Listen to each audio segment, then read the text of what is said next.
Hey, what's up everybody? We're going to be doing a knife review today.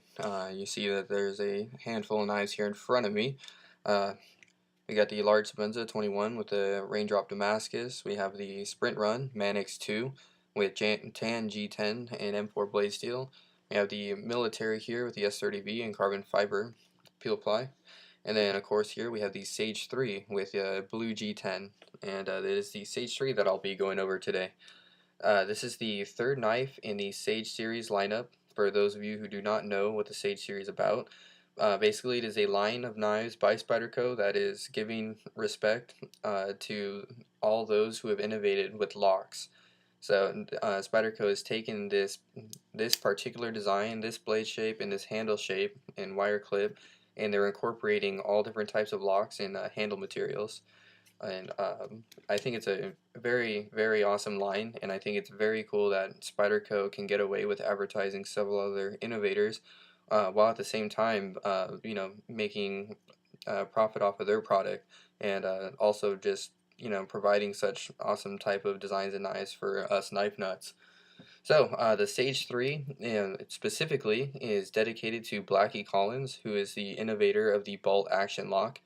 And we have blue G10 here, reason being that Blackie Collins originally used FRN or fiberglass reinforced nylon for his handle materials, but to keep costs down and also durability, I think G10 is a little bit better.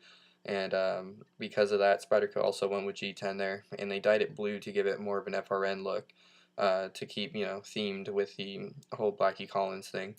The bolt action lock, basically, as you see here, it is similar to that of Axis lock, Benchmade Axis lock, or the Cage ball bearing lock, but only in the sense that it's got on both sides two little tabs or studs, and then you pull back on to let the blade come free. But the actual way it works is much different than both. And the way the bolt action lock works is basically you have these two double thumb studs here, and in the middle of these, in between, if you can picture almost like a pen here, when you pull back on these here backwards, you have the piston pull back, and so that's letting the braids swing free. And so when it locks, the bolt action lock is pushing forward, keeping the blade from closing. And so by pushing back on the studs here, it'll push back, pushing the piston back, and then allowing the blade to fall. And on the inside, you can kind of see what I'm talking about here, maybe. On the inside there, you can see that little rounded piece of metal in there, and that's where the thumb studs are connected to. And yeah, that's pretty much how the lock works. Hopefully you guys got the gist of that. The Sage knife is by far my favorite design by Spyderco. I think it is really the ideal urban EDC for me, at least. The comfort of the handle is just spot on ergonomic wise. You get a full 4-finger grip, extended thumb on that nice thumb ramp. And if I do want to choke up, I have the option of this nice, very rounded finger choil, more than enough room to fit my finger. It is jimped there, underneath and on top of the thumb ramp.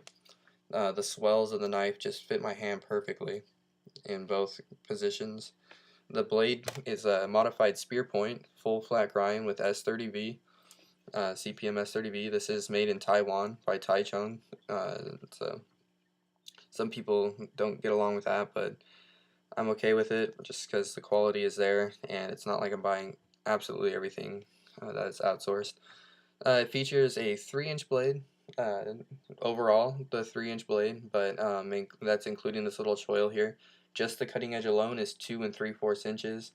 The overall length on this guy is 7 1/4 inch, and the close length is 4 5/16 of an inch.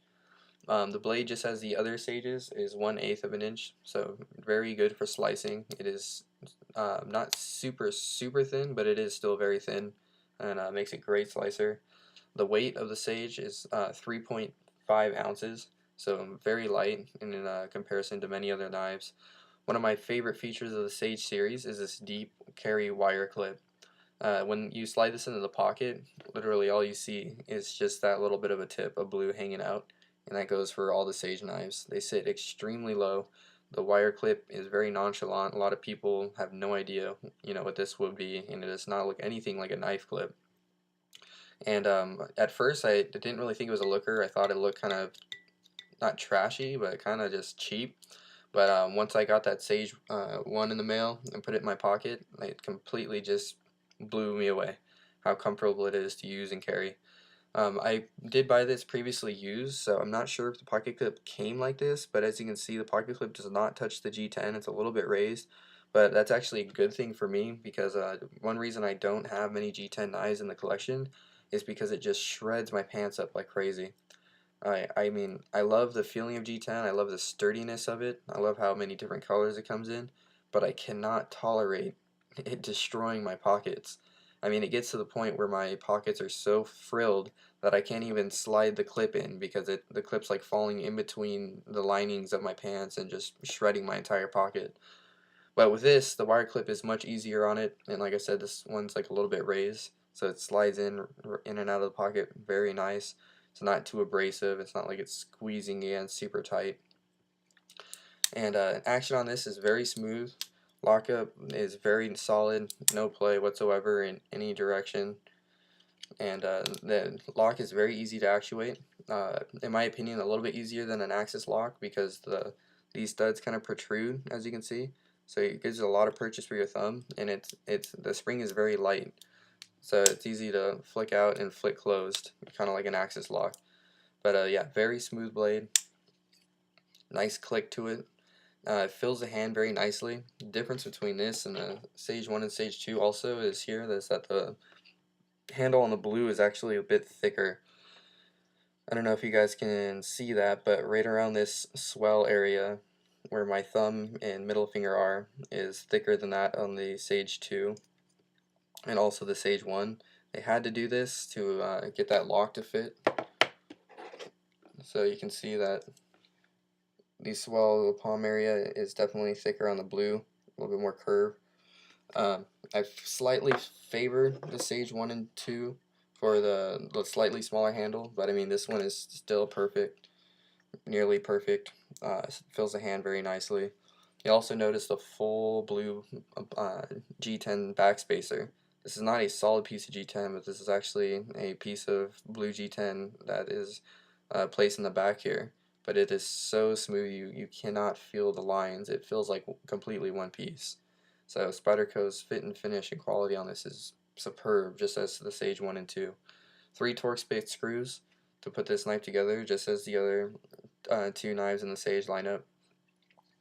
And yeah, this is seriously my favorite knife from Spyderco. I mean, design-wise, Sage in general. Sage 3 I like a lot. Sage 1 I like a lot. Sage 2 I love. The Sage 2 is still my favorite knife of the Sage series.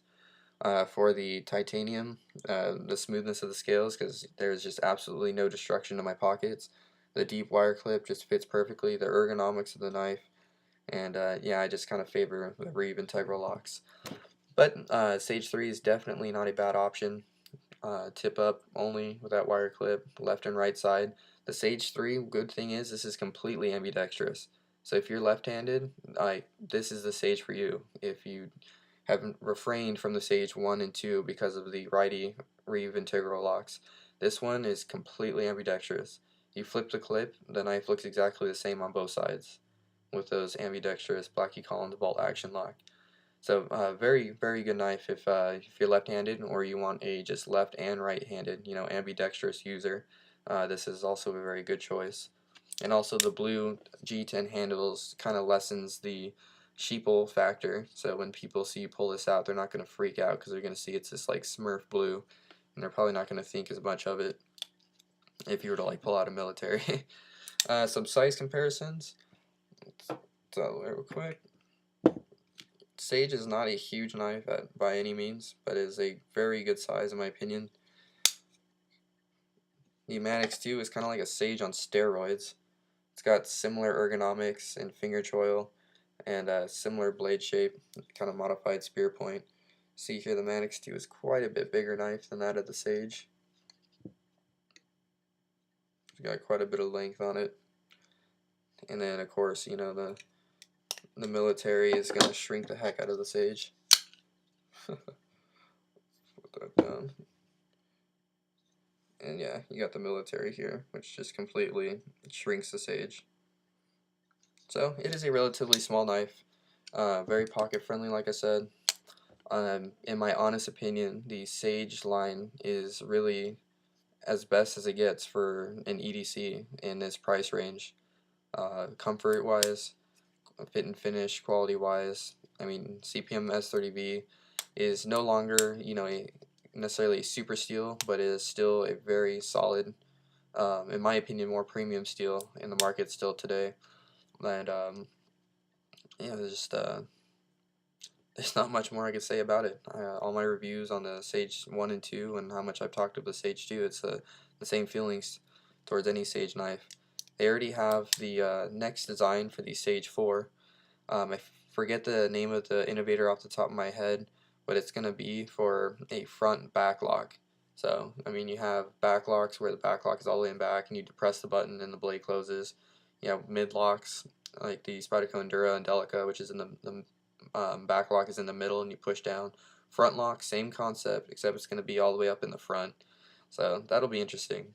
Have not seen any concept models or anything yet, but that is what the word is for the Sage 4. Alright guys, thanks for tuning in here. That was the Spyderco Sage 3, and for the sake of it, I'll just toss it in the Sage 1 and 2. So I got all three here. Like I said, I honestly do like the Sage 2 the best still. It's for this little slightly slimmer handle profile and the nice TI titanium and the Reeve integral lock. But you really can't go wrong with any of these. And the price points are just more than perfect. You're getting way more value in these knives than for what you're paying. Yeah, so that is the Sage series lineup. If I had to keep one, it'll be this one. Because of the way I like to narrow down my connection, I probably will eventually free myself of these two, even though they're both extremely good. It's just this one dominates the carry. And when you got knives like this too, I mean, it's difficult to choose. Alright guys, thanks for watching. I'm lagging on here because I'm a knife addict and I like to talk about knives a lot. Alright, later.